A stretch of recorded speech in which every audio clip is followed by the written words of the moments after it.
na lang 8:10 na. Kaya this is a test live for everyone. Magkita-kita tayo in a bit. Ilang minutes na lang? Ilan? 12? Parang live na pala to. 12 minutes. Hindi, kasi naman, baka ma-miss ko kayo agad eh. So 12 minutes, we will go on live again. Kaya kung nanonood ka na, dyan ka na lang ha. Huwag ka nang aalis.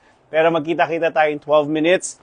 Magsama-sama tayong lahat sa isang masayang kainan. Magluluto ako ng something special. Pagising nyo, pwede nyong iluto sa mahal nyo sa buhay. Sisexihan natin ng konti kasi napaka-sexy ng guest natin ngayon. Nakasama ko na to dati sa show. Very beautiful, but she's actually not based here anymore. Napadaan lang dito sa Pilipinas. Siyempre natin palalagpasin. Nandito siya dapat sa 8:10 with Marvin Agustin. Magkita-kita tayo mamaya. At ito ang... See you guys later! Okay, ito na.